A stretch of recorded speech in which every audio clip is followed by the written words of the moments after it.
He sido morena y hermosa lo mismo.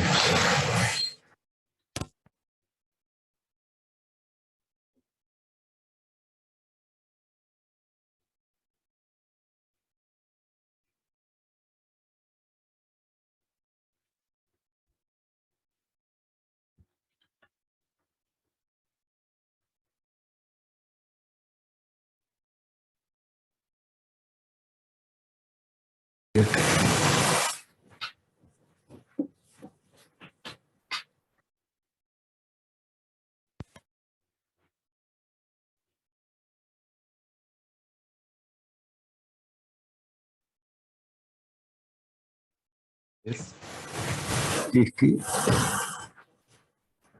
como si fuera mi fiestita de cumpleaños, que estén los amigos, la familia, los compañeros de trabajo, los profesores que me conocen o que trabajaron conmigo o que quieren estar acá para saludarme, atravesando una ciudad llena de coches en la que es muy difícil circular. Pareciera una carrera de obstáculos.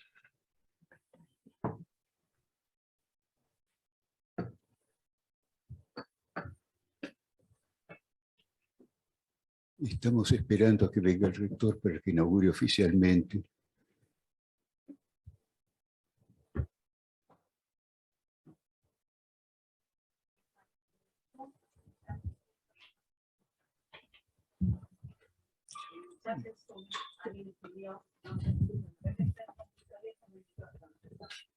Ok, así. Mucho mejor.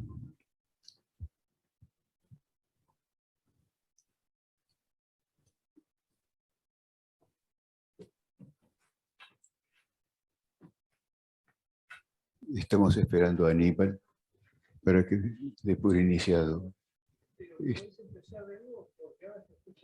Ahora se escucha bien. Y ricominciamo da capo.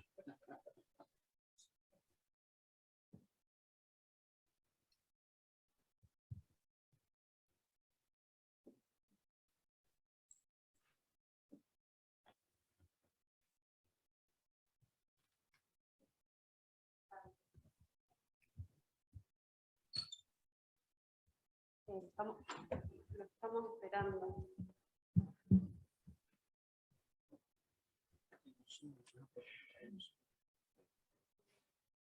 Un recuerdo insólito llegó a mi memoria ahora y que tiene que ver con esto de que alguien lo mencione a uno y le haga un reconocimiento después de 10 años, 20 años, 40 años. Yo estaba tramitando mi jubilación, necesitaba los papeles que la UBA no me iba a dar. Entonces me jubilaba, completaba mis años de jubilación con los años en el Hospital de Tigre. Fui a buscar los papeles.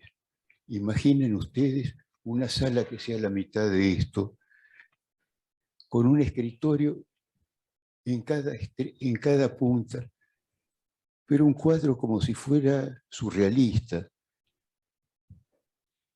Del cuadro de enfrente fui caminando, se para la empleada administrativa y me dice: doctor Lorenzano, lo estábamos esperando, yo lo esperaba para entregarle esto. Y decirle que cuando lo mataron a mi marido, a mí nadie me quería saludar. Se escapaban de mi presencia como si fuera portadora de una peste. Y usted fue el único que se arrimó a mí, me abrazó y me dijo: tenés que cuidarte ahora, porque tenés que criar a tus hijos. Me dio los papeles de la jubilación, me abrazó, yo la abracé a ella.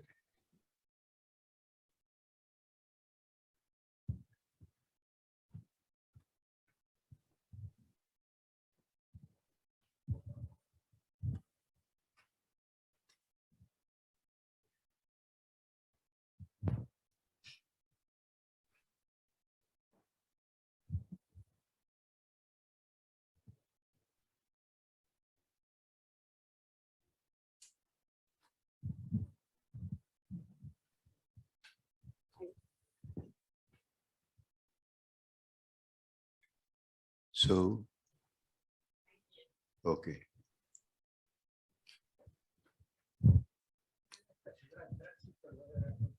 Hola. Por supuesto.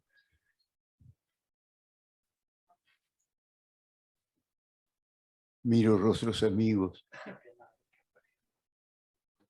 cubiertos con el tapabocas. Lo veo a Betito, mi amigo de la infancia, 70 años de amistad. Y le agradezco enormemente a Aníbal Josami. No me levanté. Bueno, también peco de eso. Buenos días o buenas tardes a todas y todos. Simplemente yo no quería estar ausente de este acto porque mi presencia es una forma de manifestar nuevamente, porque ya muchas veces lo hemos dicho, el agradecimiento, la admiración y el cariño que esta universidad siente por nuestro querido profesor Lorenzano.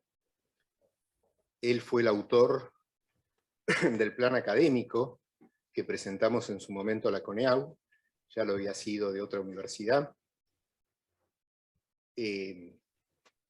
En base a eso y a muchas discusiones que tuvimos en su momento, estamos hablando de hace algo más de 25 años, se cimentó todo lo que fuera universidad, todo lo que empezó siendo la universidad y todo lo que es la universidad. Universidad que tiene muchos defectos, muchos problemas, pero que también tiene muchos méritos, y fundamentalmente tiene el mérito de que en circunstancias muy adversas de la Argentina, en 25 años nunca dejamos de crecer, nunca dejamos de abrir nuevos horizontes intelectuales, nunca dejamos de recibir cada año mayor cantidad de alumnos, nunca dejamos de crecer desde el punto de vista técnico y de inaugurar nuevas áreas de extensión, o de extendernos en nuevas áreas, aparte de que también inauguramos muchas áreas en el ámbito de la extensión. Todo esto fue fruto del esfuerzo de todos los que empezamos esta universidad, entre los que estaba César, y también fue fruto de esas conversaciones que tuvimos en su momento con César, cuando pequeñamos, cuando pensamos, cuando definimos qué tipo de universidad queríamos. Se estaban creando en ese momento distintas universidades, cada una adquiría una personalidad distinta, y nosotros elegimos que la personalidad de esta universidad sea la de ser una universidad totalmente internacionalizada, que no fuera, que no tuviera una visión insular de la Argentina, sino que se diera cuenta que la Argentina, y por lo tanto las universidades argentinas, tenían que estar en contacto y trabajando con el mundo de la manera más profunda y más completa posible. Por eso no es casual que a los 2 meses de habernos establecido como universidad, hicimos un acuerdo con la Universidad de Bolonia, que los boloñeses lo festejaron como el acuerdo entre la más antigua universidad del mundo, título que ellos se arrogan, aunque no es exactamente así, y la más nueva, porque hacía 2 meses que habíamos empezado. Todo esto, esta apertura internacional condice también con una apertura a muy diversos ámbitos disciplinarios, algunos de ellos totalmente originales, bueno, no les voy a contar lo que es la universidad porque ustedes la conocen, pero lo que sí quería reafirmar que todo eso que hicimos tiene que ver con lo que se charló, se pensó, se trabajó con César al comienzo, digamos, de la preparación del proyecto. Así que, César querido, la universidad está muy contenta de haberte tenido y de tenerte. Te felicito. Muchísimas delante gracias, de tus Aníbal. discípulos y amigos, y te digo que es un orgullo haber trabajado con vos. El orgullo es mío, Aníbal. Tuve la enorme fortuna de, cuando pensé un tipo de universidad, poder discutirlo con Aníbal y llegar a plasmar esta universidad. Después en septiembre del año 97 nos encontramos. En 2 meses presentamos el proyecto. Fue aprobado por la CONEAU en marzo del 98.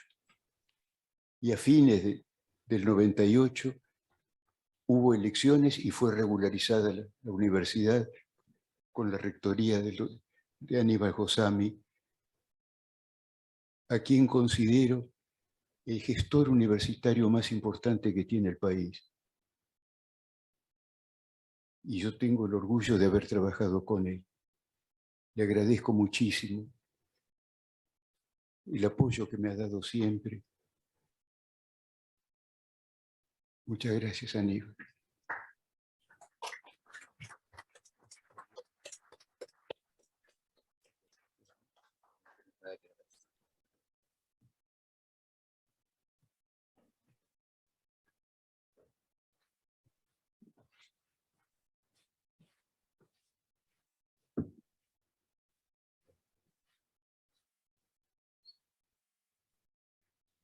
Bueno,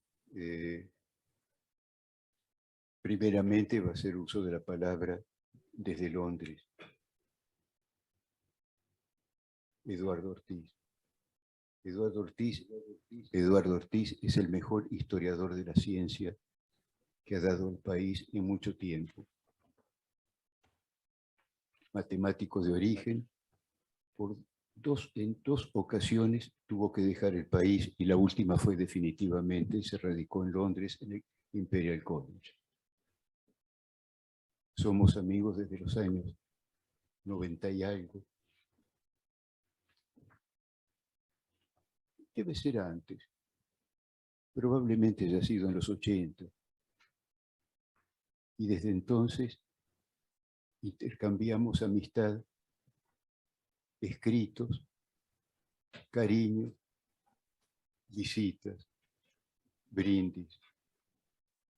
Y hoy está acá con nosotros por Zoom, respondiendo a una invitación mía que generosamente aceptó. Si pueden ponerlo en el Zoom, lo agradecería mucho.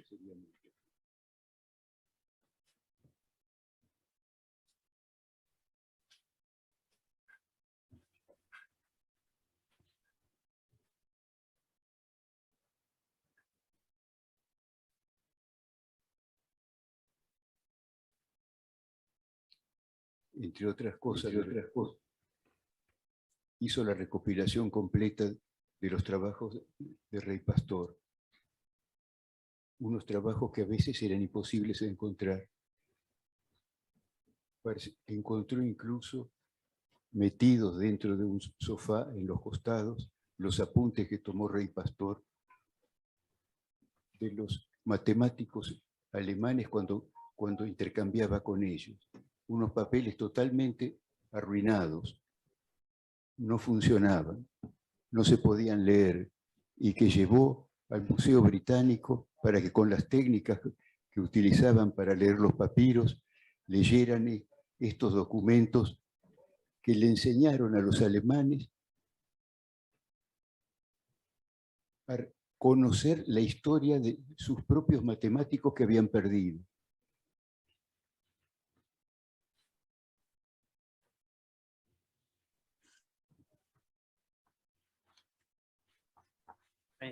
Eduardo.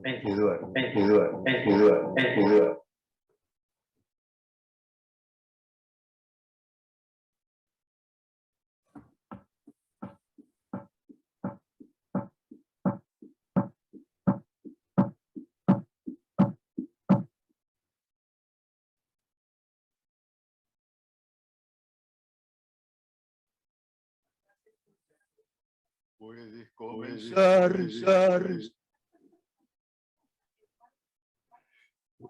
Eduardo. ¿Me escucha bien? ¿Escucha bien? Sí. Sí. Perfecto. Bueno, entonces les puedo contar mi historia muy breve sobre el amigo Lorenzano. La primera vez que me encontré con Lorenzano fue en México, donde había sido invitado por un mes. Entonces él estaba trabajando en la universidad de esa ciudad. Pronto trabamos una relación y empezamos a vernos tanto en la universidad como en la casa que tenía en la Ciudad de México, una casa preciosa que había diseñado su mujer. Entonces él estaba trabajando en una serie de conferencias sobre la filosofía de las ciencias y eso me dio la posibilidad de leer algunas de sus notas. Luego, base de un libro que estaba preparando. Me sorprendió la profundidad de su enfoque y la claridad de sus explicaciones, particularmente de las ideas de Kuhn, que entonces dominaba el horizonte en esas áreas.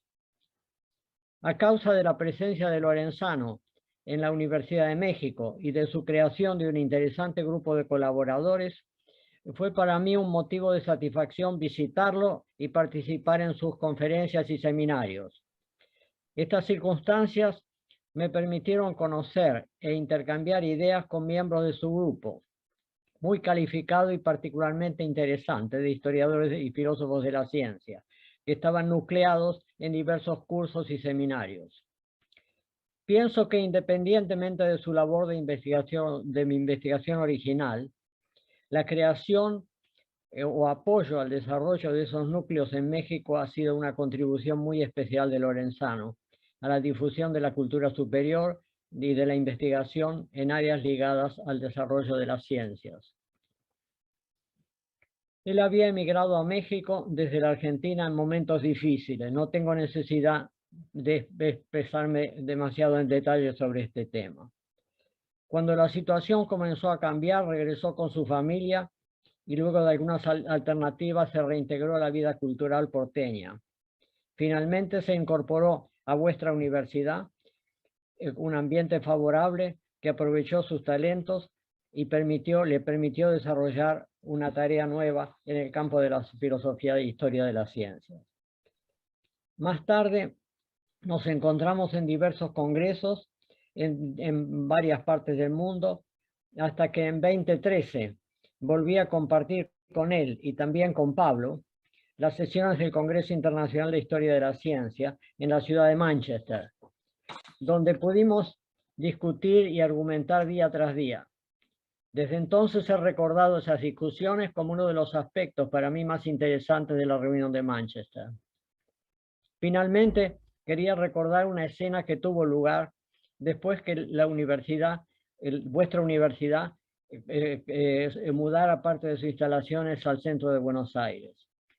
En algún momento también mis cursillos se mudaron a la Galería Pacífico.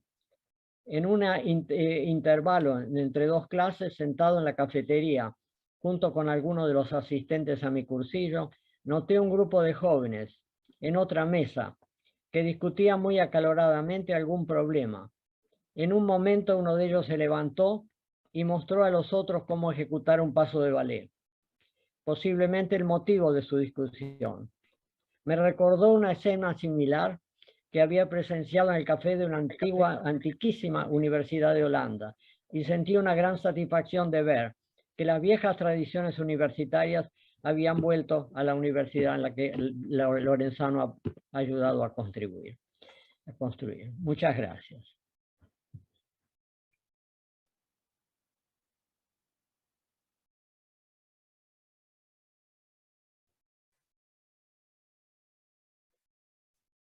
Muchas gracias, Eduardo.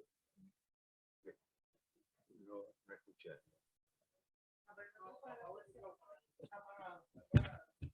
Y ahora, muchísimas gracias, Eduardo. Sí, yo también recuerdo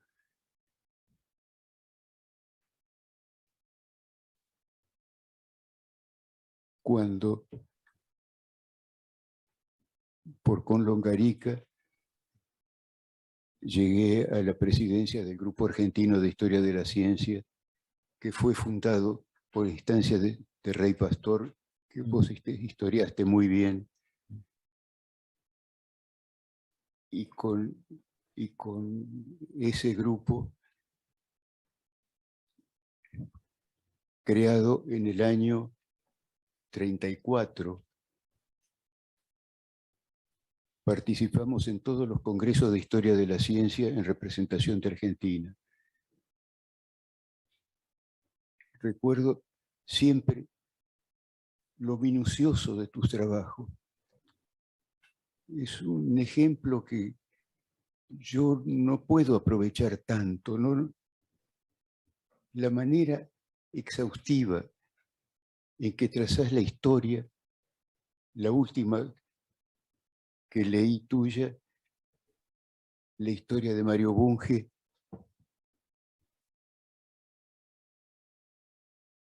que es la mejor que he leído acerca de él. Eduardo, te agradezco mucho tus palabras, agradezco enormemente tu amistad y me siento conmovido que hayas participado de este pequeño encuentro con el que la universidad decidió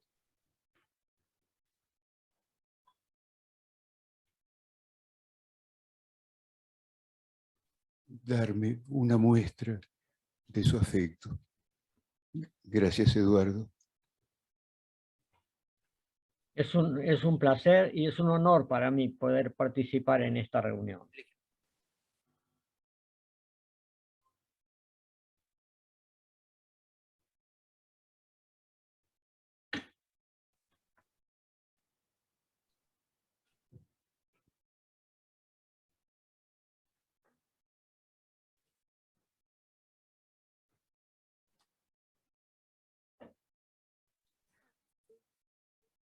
Puedo hablar, Eduardo. Puedo hablar, Eduardo. Puedo hablar, Eduardo. Puedo hablar, Eduardo. Puedo hablar, Eduardo. Puedo hablar, Eduardo. Puedo hablar, Eduardo. Puedo hablar, Eduardo. Puedo hablar, Eduardo. Puedo hablar, Eduardo. Puedo hablar, Eduardo. Puedo hablar, Eduardo. Puedo hablar.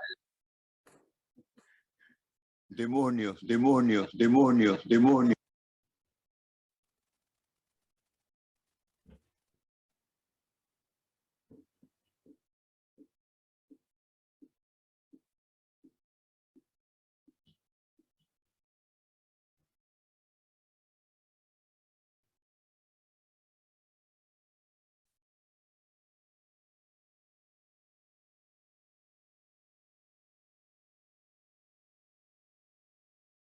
Eduardo está muteado. Está muteado. Está muteado. Está muteado. Está muteado. Está muteado.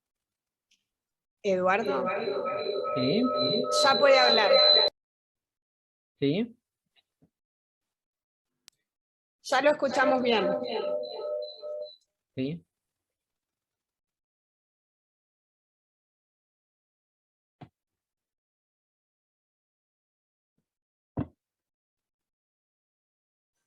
Poder repetir lo que había, lo que había, lo que había, lo que había, lo que había, lo que había, lo que había.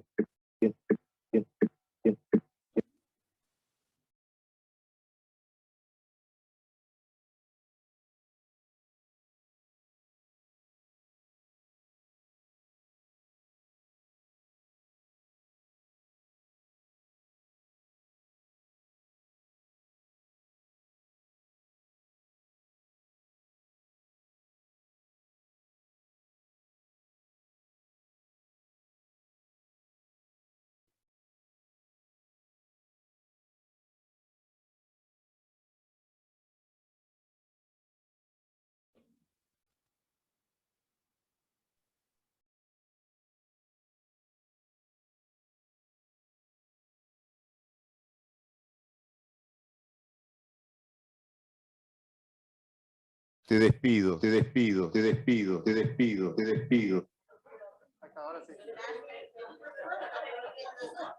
Desconéctenlo. Desconéctenlo.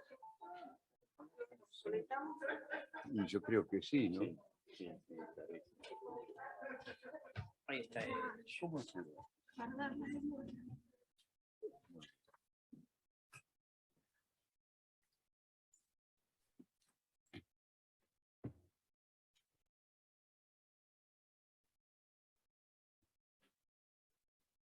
quise reunir a viejos amigos. Uno de ellos fue Eduardo. Tengo otro Eduardo acá. Escarano. Escarano dirigió, y a lo mejor lo dirige todavía, el Instituto de Investigaciones de la Facultad de Ciencias Económicas de la UBA.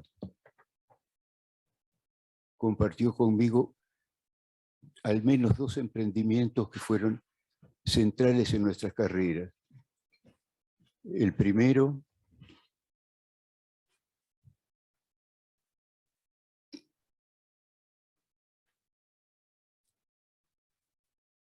el ciclo básico,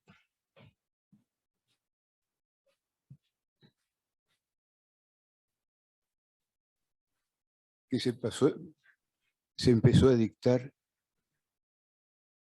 aparte, como un grupo aparte de las autoridades centrales del ciclo básico.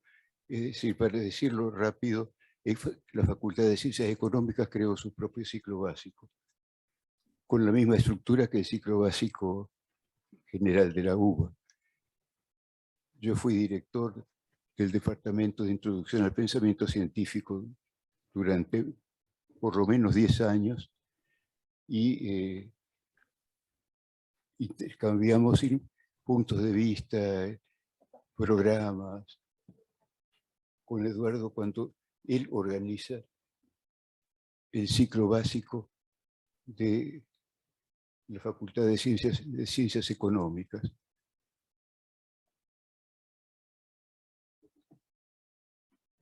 Es un testigo desde el comienzo de esto.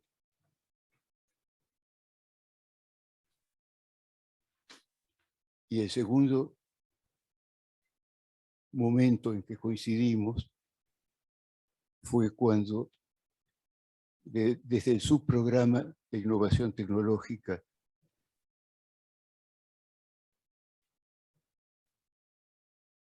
iniciamos la edición de una revista para propiciar la innovación tecnológica que se llamó I+D, Investigación y Desarrollo, que ahora es una trivialidad, pero que tengo registrada mi nombre. Formaba parte del comité editorial.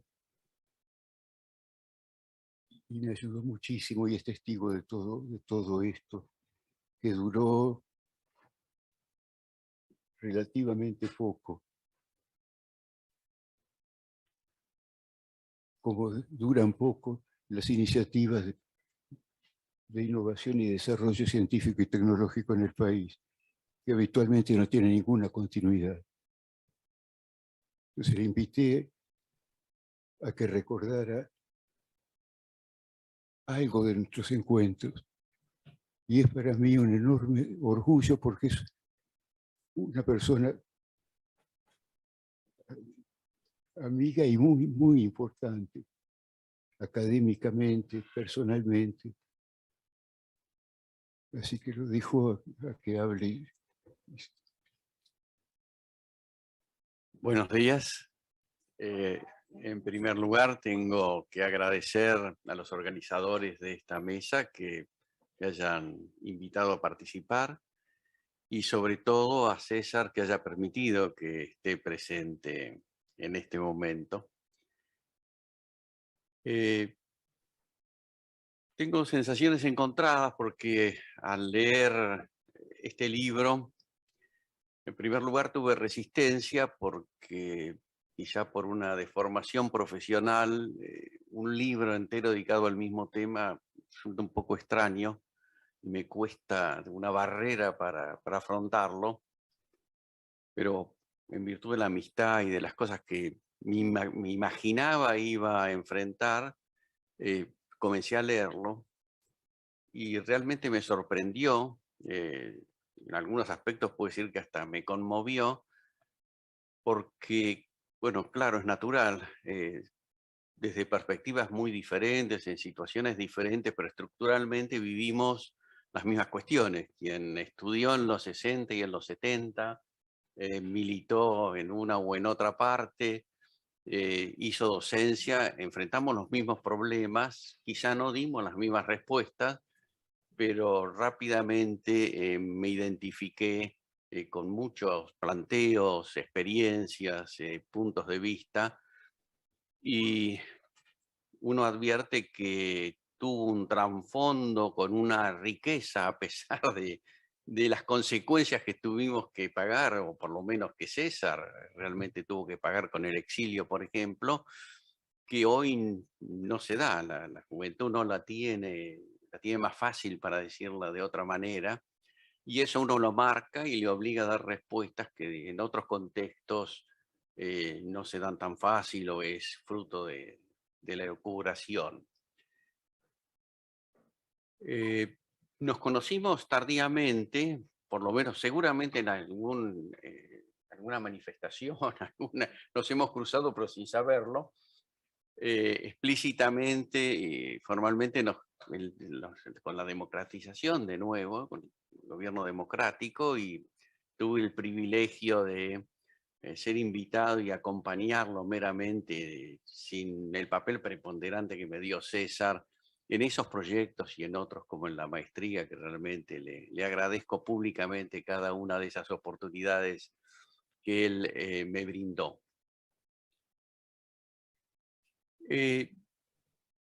Yo creo que el mejor elogio que puedo hacer en homenaje al libro y a César mismo es hacer la invocación de que lo lean. La verdad que tiene de todo. Realmente César, a ver, si yo lo tengo que caracterizar, es que uno lo va conociendo de a poco, por lo menos mi experiencia, y creo que lo de muchos de mis colegas y compañeros. Cuando uno llega a cosas muy especializadas, siempre su mundito gira alrededor de eso, y entonces cuesta imaginarlo que se interese en la cocina y que sea un gran cocinero. Saltar de la epistemología a lo otro no es usual, de ninguna manera es usual, pero creo que habla de la riqueza humana y de la complejidad de las facetas que tiene César, y claramente lo envidio. Yo soy absolutamente unilateral y me gustaría ser, o parecerme un poco a él y ser un poco más amplio. Y esa es el libro lo manifiesta muy, muy claramente. Su faceta artística, por ejemplo, que también uno piensa en un filósofo de la ciencia, y yo diría que las herramientas que predominan son las racionales, la lógica, el análisis conceptual, el apoyo empírico, y esas cuestiones son muy diferentes de la intuición artística y de resolver un problema desde el punto de vista estético. Y César ha logrado hacer esas cosas, pero hacerlas bien además, lo cual no es poco. Y compatibilizar esos mundos tan ajenos, tan disímiles, realmente a mí me sorprende, lo admiro profundamente por eso, y desgraciadamente nunca lo pude imitar y pierdo las esperanzas de poder hacerlo.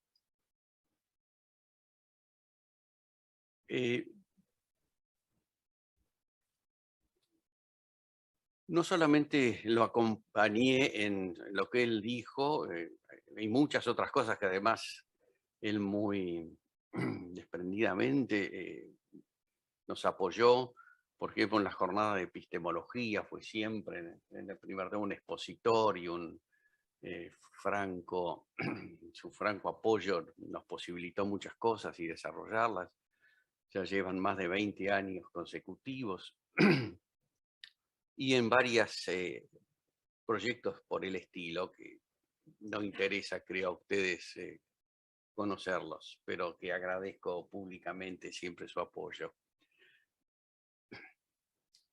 Ya que el libro es una conversación, que agradezco a los autores que las hayan emprendido y lo hayan incitado a que lo haga, yo quiero preguntarle y aprovechar que está acá delante nuestro las dos cosas que a mí me llamaron mucho la atención y que yo no puedo responder y me gustaría que él dé alguna perspectiva. La primera es si desde campos tan diversos, el arte, la ciencia, la epistemología, la gestión también, que ha contado él, si hay algo común, ¿no? Cosas tan diversas, y cuando vos te planteas un proyecto fotográfico, estético, cuando te planteas un problema epistemológico o te planteas una planificación de un nuevo arte culinario, vamos a llamarlo, ¿no? Un producto de cocina. Hay algo que en tu autorreflexión aparece como común, ¿no? Una especie de estructura común de enfrentar esos problemas tan disímiles. Realmente a mí me sorprende, pienso que tiene que haber algo, no lo encontré en el libro naturalmente, pero pienso que vos debés sospechar algo por la práctica intensa que has tenido con ellos, ¿no? Y la otra cuestión que también creo que a nuestra generación nos marca mucho, nos marcó mucho, incluso a los que nos dedicamos a algo tan específico como la epistemología, es qué inserción tiene la política en la ciencia. No como política científica, que eso es muy claro, sino cuando uno piensa en la estructura de la ciencia misma, si la política es un valor, ¿no? Es algo que uno toma, es un insumo para realizar ciencia o para reflexionar acerca de la ciencia.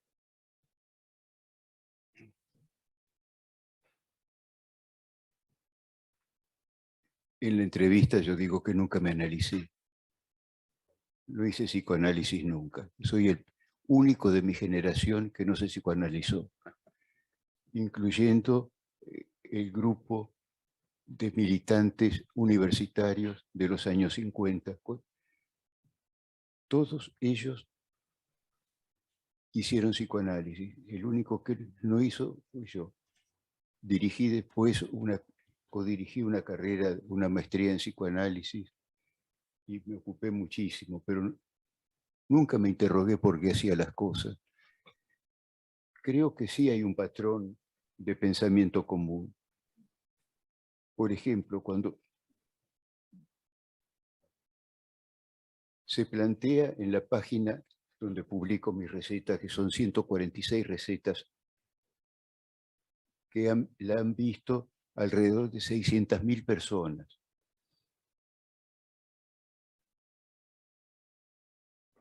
Y había un concurso para la receta de las fiestas patrias. Bueno, hice una investigación exhaustiva del locro y descubrí que el locro, que uno piensa que es de acá, en el año, los 1400 y pico, un sacerdote antropólogo describe una comida que hacen los indígenas en el Perú, que llaman locro, en el que ponen todas las verduras y las carnes cuando las hay. Que las tropas de Belgrano que quedaron en el norte combatiendo junto con Güemes conocieron el locro en ese momento por los indígenas que había de la zona de Jujuy y Bolivia. Y cuando volvieron a Mendoza, Córdoba, Santa Fe y Buenos Aires, trajeron la receta del locro. Curioso, ¿no? En base a esto, este símbolo del criollismo lo rechacé totalmente, porque el criollismo es un invento de las clases superiores de fines del siglo XIX para contrarrestar como ideología a la inmigración de los países, Italia, etcétera, etcétera, inmigrantes pobres y elaboraron esta doctrina con la criollita que lleva mate, prepara el locro, para cerrar el camino de la argentinidad a los inmigrantes de los cuales descendemos todos nosotros.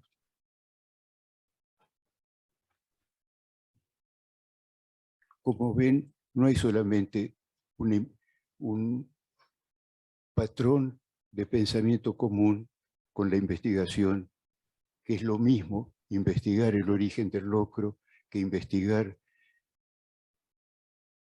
la teoría humoral de las enfermedades, y que la intencionalidad también es política. Porque criollos somos nosotros, los que hicimos el país, un país para muchos. Bueno, quería decir esto. Gracias a vos.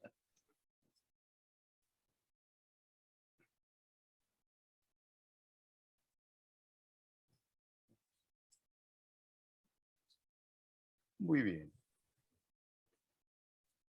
Buenas, disculpen por haber llegado más tarde. Supongo que me perdí tu intervención. ¿O no? Ah. Debe ser que dice quién habla. Ah, perfecto. Es el maestro, nuestro maestro de ceremonias. Además. Eugenia fue alumna mía en el seminario de teoría y sociología del arte. Esto es una cosa que a mí me importó muchísimo. Mi tesis de maestría es la estructura psicosocial del arte, publicada en siglo XXI en el año 1980, y que no había tenido oportunidad de desarrollar como actividad académica con grupos, etcétera, en México.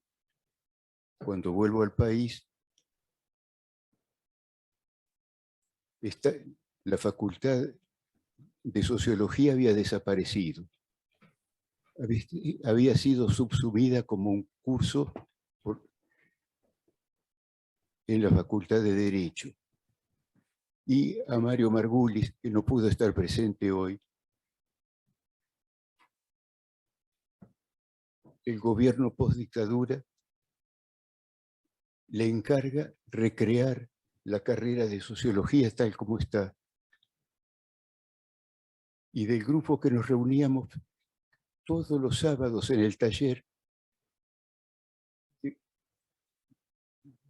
15 o 20 personas que discutíamos el país, la política y qué hacer, quedamos solamente Mario, Tono Castorina y yo. Cuando recibe este encargo, Mario Margulis, conversando, me dice, ¿por qué no das algo de sociología del arte? Y así creé el curso. Insólitamente tuvo un éxito fulminante. 100, 200 alumnos se inscribían. No sé por qué. Era un curso, un seminario optativo, no era obligatorio. Lo disfruté muchísimo durante 23 años, hasta que me retiré de la UBA. La mitad de los sociólogos durante esos 23 años se recibieron como última materia con mi seminario. Y Eugenia fue testigo de todo eso. Le pedí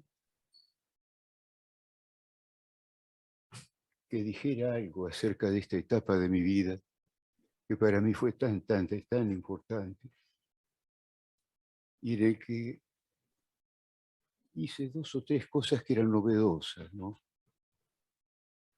Por ejemplo, hoy es muy común utilizar computadoras, base de datos. Volví a hacer la encuesta público de arte y me tuve que hacer por un informático una base de datos para poder entrar las preguntas y las respuestas. No había utilitarios todavía dedicados exclusivamente a sociología. Después apareció, etc. Debo haber sido el primero que empezó a hablar de Bourdieu.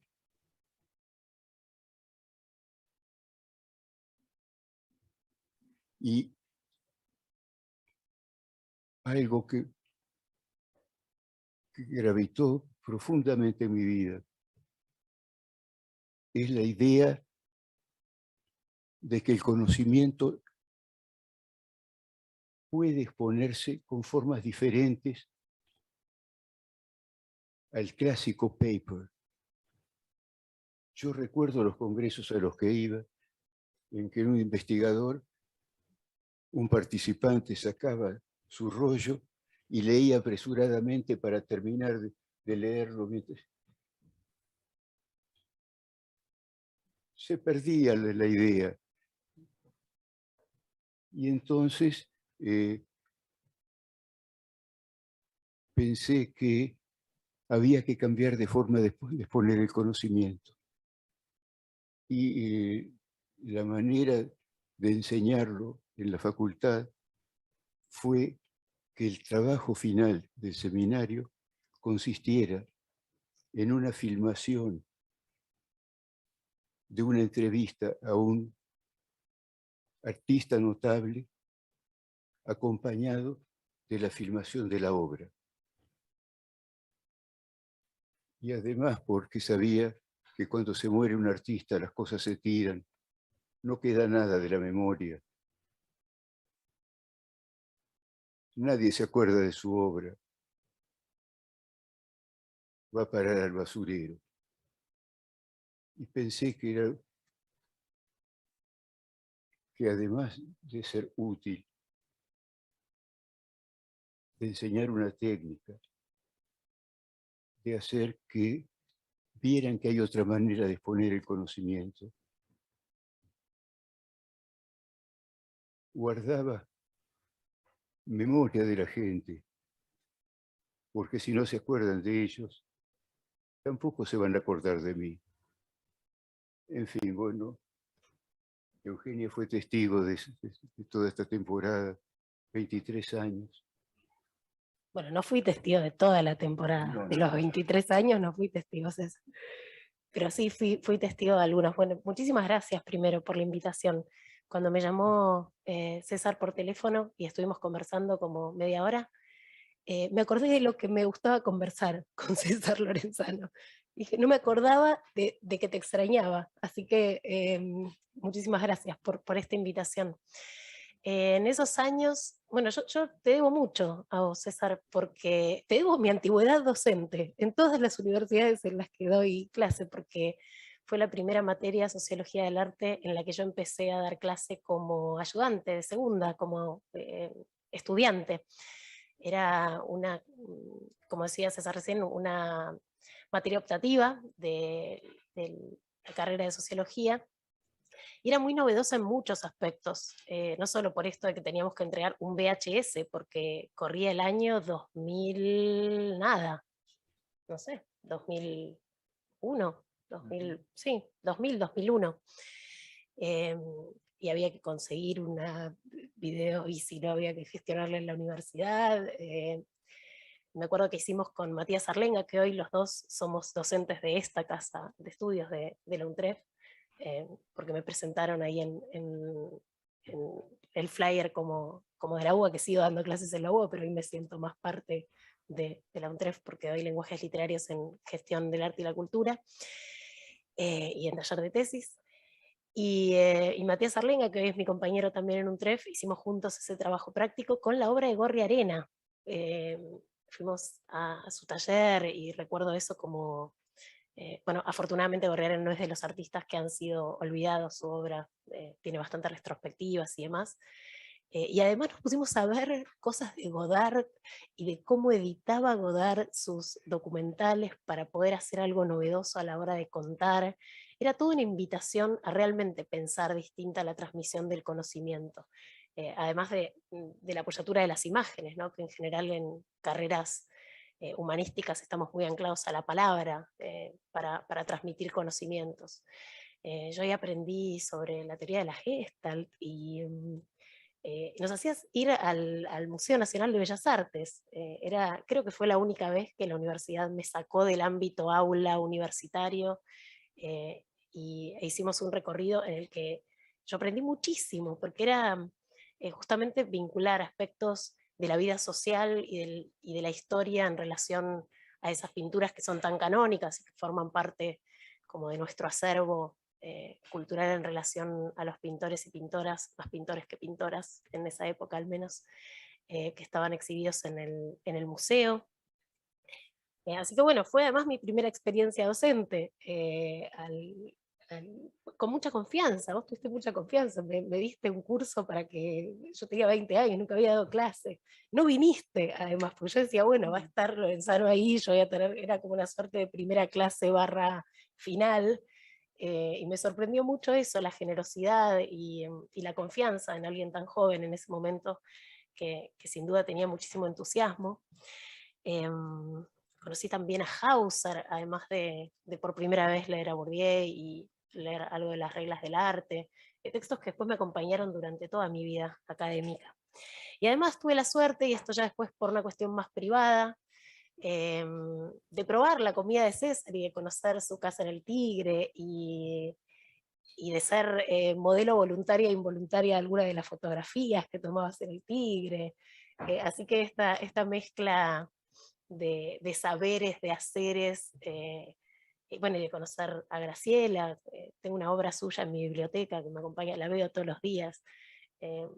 Hay algo muy interesante de lo que pasa en la academia con las distintas generaciones, ¿no? Vos decías recién esos 20 y pico de años que para vos fueron tan importantes, pero en una época de tu vida tan diferente, ¿no? A la vuelta del exilio, un momento muy, muy esperanzador, pero en la mitad de una crisis también, porque ya el 2000 no era la vuelta de la democracia y la voluntad alfonsinista de reconstruir la academia, sino un momento muy, muy difícil y de una amenaza muy fuerte a las universidades públicas. Entonces, cómo impactan esos mismos momentos en diferentes momentos formativos y cómo siempre ha sido capaz de conversar, no solo con diferentes campos, sino también con diferentes generaciones dentro de esos campos. Y leyendo este libro, Arte, Ciencia y Epistemología, bueno, primero conocí un montón de cosas de tu vida personal que desconocía, ¿no? De tus padres, de tus comienzos. Y claro, uno siempre olvida que César además es médico, porque es como una carrera grande desde la cual uno se presenta como mi hijo el doctor, ¿no? Como una cosa que debería tener otro peso, y él a veces la soslaya, como que, ¿no?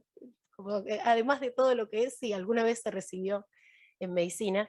Y me causó mucha gracia cuando decís que viniste a Buenos Aires, y decís que viniste en el 54, que viniste a estudiar medicina, y la respuesta es claro, no había otra cosa. No había otra cosa para estudiar, ¿no? Estudiabas ingeniería, abogacía o medicina, papá era médico, estudió medicina. También como las oportunidades también signan determinados recorridos y determinadas trayectorias y currículums que no necesariamente son elegidos. Y en ese punto sí celebrar cuántas más opciones, ¿no? Hoy tenemos para hacer y hacer, ni hablar del peso de las universidades nacionales, lo que eso tiene, entre ellas la UNTREF. Y también me causó mucha gracia, la primera vez que yo escuché el término print on demand, que ahora en lenguajes literarios de gestión cultural le dedico parte de una clase, a esa posibilidad de imprimir los libros a pedido, o sea que la industria editorial no tenga que tener esos depósitos de libros, que además muchos libros se reciclan y van a papel, no es que se destruyen los libros para hacer otros libros. El primer libro que leí impreso print on demand fue tuyo.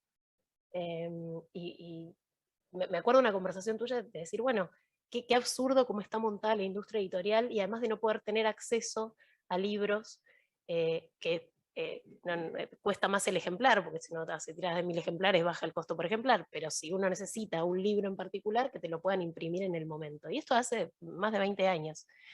Y entonces, claro, cuando leí acá que te fuiste al exilio con una ampliadora fotográfica, dije, claro, ¿quién se va al exilio con una ampliadora fotográfica? no tiene sentido, claro, le hiciste pasar mal a la gente, a tu familia, que te demoraron por esa cuestión. Pero bueno, es confirmatorio este libro de los años que yo compartí en tu cátedra, que bueno, fue hasta que decidiste no retirarte de la UBA. Se notó ese hueco, se nota, se sigue notando en la formación de los alumnos. No hay una sociología de la cultura en la UBA después de que dejó de existir tu cátedra. Así que también aprovecho para recomendarlo, porque más allá de que conozcan o no el recorrido de César a nivel personal, bueno, es muy interesante por muchas cuestiones, porque da cuenta también de nuestra historia más amplia, ¿no? De nuestra historia social y política, a través de una biografía que es bastante particular, digamos. sos un hombre bastante singular. Así que te agradezco mucho esta invitación y bueno, los invito a todos y a todas a que lean este libro. Muchísimas gracias. Muchas gracias, Eugenia.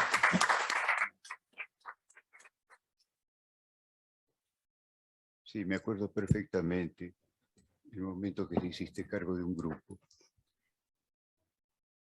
Y lo llevaste muy bien adelante. ¿Estoy arriba? Siempre hago eso. Confío en la gente. Nunca controlo lo que hace alguien. Confío hasta que dejo de confiar, por supuesto. No soy ingenuo, ¿no? Pero sí he dado oportunidades muchas veces, a mucha gente. Muchas gracias por el recuerdo. No, muchas gracias a vos.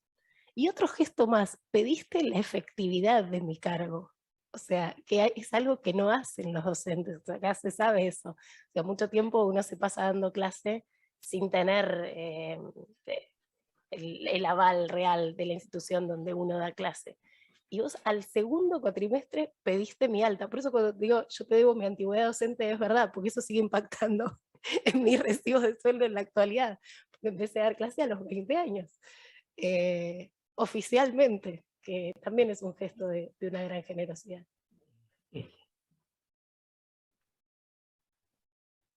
Agradezco a los que hablaron, agradezco a los presentes. Para mí esto es la culminación y el término. Ah, es Claudio. Claudio. ¿Puedo? No.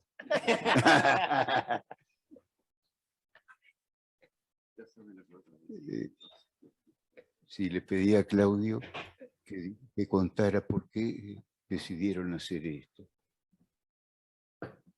El libro existe porque hubo dos personas, Claudia Abreu, y el que está acá en primera fila. Gracias, No así. se oye muy bien. ¿Se puede levantar el volumen?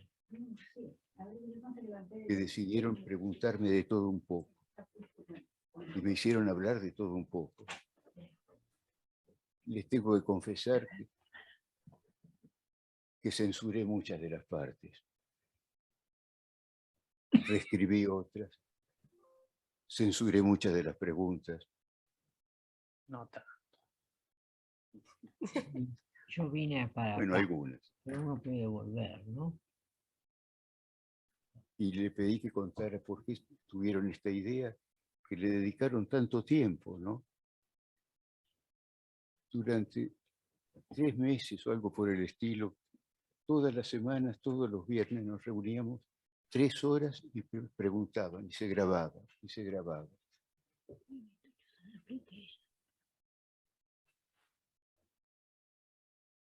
Continuamos trabando una hermosa amistad y nos seguimos encontrando ahora también cada semana o cada 15 días, cuando se puede, para seguir discutiendo de las cosas que todavía no están claras.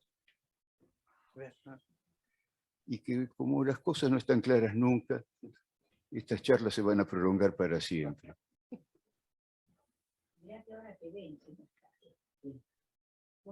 Adelante, Claudio, y disculpame. No hay problema, César. Les prometo que no voy a recomendar la lectura, creo que soy un poco sospechoso, ¿no? de de hacerlo. Lo que voy a hacer es, he preparado un texto para ordenar mis ideas. No tengo en estas situaciones la capacidad de hablar de improviso, así que seré muy breve. Leeré algunas palabras que dirán cuál fue la principal motivación para estas conversaciones. Conocí a César en persona en junio de 2008 en un congreso de la Asociación de Filosofía e Historia de la Ciencia del Cono Sur. En marzo de 2009 llegué a Argentina para realizar mis estudios de doctorado en el posgrado dirigido por César. Cursé seminarios impartidos por él y trabajé con él en el mismo posgrado y también en la Asociación Filosófica Argentina cuando él tuvo como su presidente. Y por supuesto, no podría dejar de mencionar, César, nuestras charlas a lo largo de agradables caminatas realizadas en distintas latitudes. Charlas de las cuales siempre salgo yo con un aprendizaje significativo. Bueno, en este contexto surge la admiración y entonces en el inicio de 2018 tuve la idea de estas conversaciones. Creo que algunos pueden conocer conversaciones con John Searle, que es un filósofo que estudié en la maestría, y de ahí vino la idea. Sin embargo, tenía claro que yo solo no lograría llegar a cabo la tarea. Decidí invitar a Raúl, con quien yo había compartido la cursada de los seminarios de doctorado.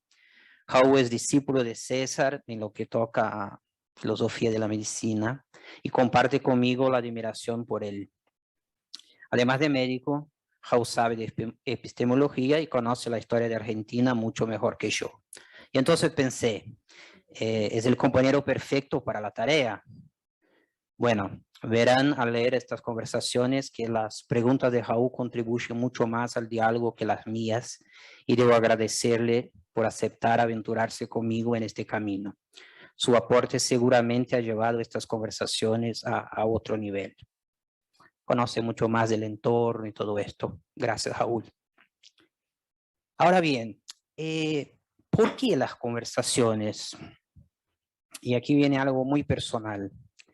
Además de la admiración que tengo, soy muy grato a César por todo el apoyo que me dio a lo largo de los años, no solo a vos, pero a ella, pero a mucha más gente que lo sé. Pero la idea de estas conversaciones surge de algo más profundo y tiene que ver con mi historia personal. En Brasil, hace 60 años tuvimos una victoriosa resistencia al intento de los ministros de las Fuerzas Armadas de impedir que el vicepresidente electo João Goulart asumiera la presidencia del país luego de la renuncia de Jânio Quadros, como constitucionalmente debería ocurrir. El líder de esa resistencia, naturalmente, quedó como blanco de todo el odio posible por parte de aquellos que tendrían éxito años después, en 1964. Pues bien, ¿y qué tiene que ver con eso con las conversaciones?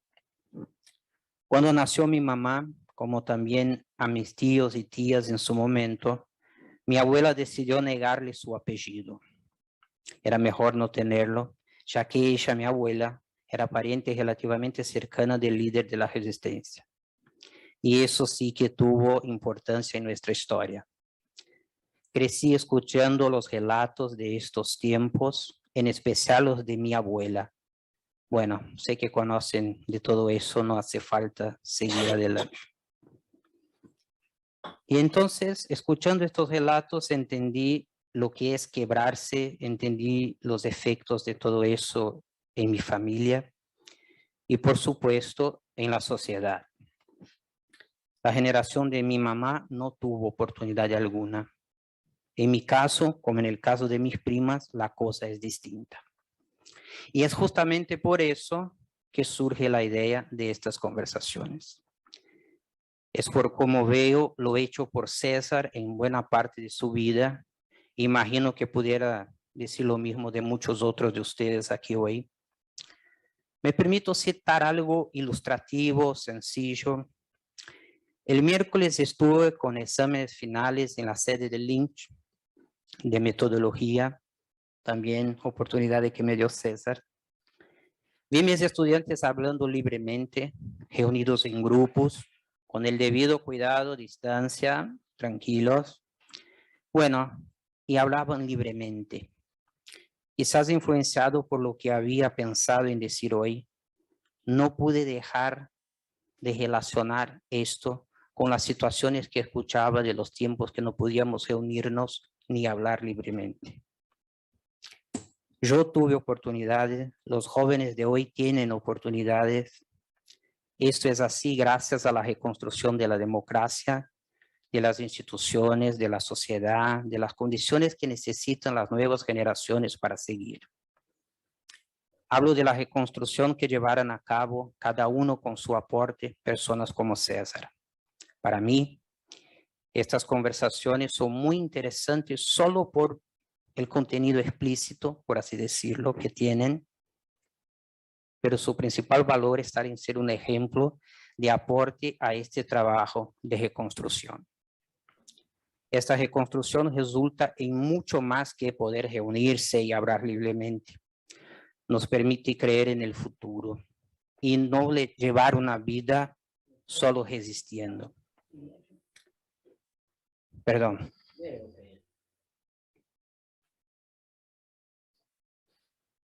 Estas conversaciones son un agradecimiento a César por el ejemplo. En lo personal, César lo sabe. Aún hay días que son difíciles, en especial en estos últimos años, cuando veo soplar en mi país un viento que, a pesar de algún disfraz, podemos identificar. Ya lo conocemos y no es amigable. Justo por ese viento que ahora sopla por allá, decidí marcharme.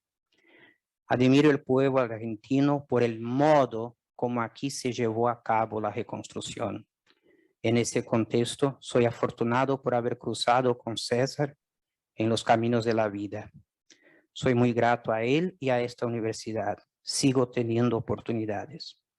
Bueno, reconstrucción. Creo que se entiende de dónde viene la motivación. Gracias, César.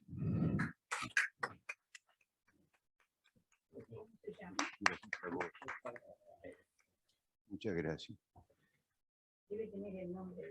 Muchas gracias a todos. Llevaré este momento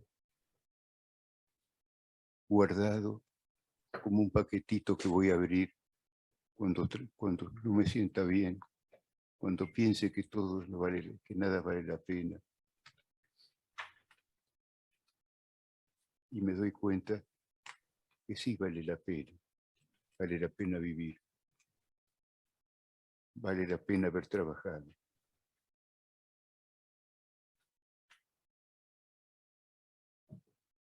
Si quisiera una sola cosa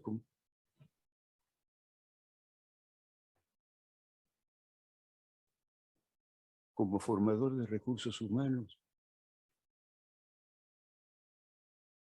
di infinidad de cursos en México de filosofía de la ciencia y de teoría del arte. Publiqué mi primer libro. Fui Premio Nacional de Crítica de Arte. Dirigí seminarios con 40 investigadores simultáneamente.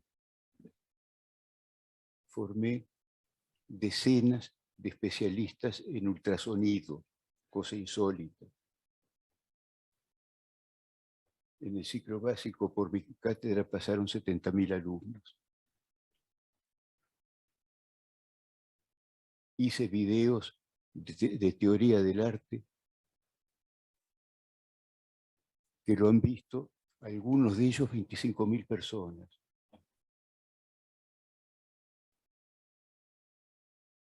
Publiqué, como decía, 146 recetas que la vieron entre 40 a 60.000 personas. 600.000, perdón. O sea, es rarísimo. Yo que pienso que me veo a mí mismo siempre como un médico de pueblo que tiene una estética y una ética que jamás habla de sí mismo, que lo único que hace un médico de pueblo es poner una chapa en la puerta y que la gente hable de él si es bueno y lo siga si es bueno. Me da mucha vergüenza esto que acabo de decir.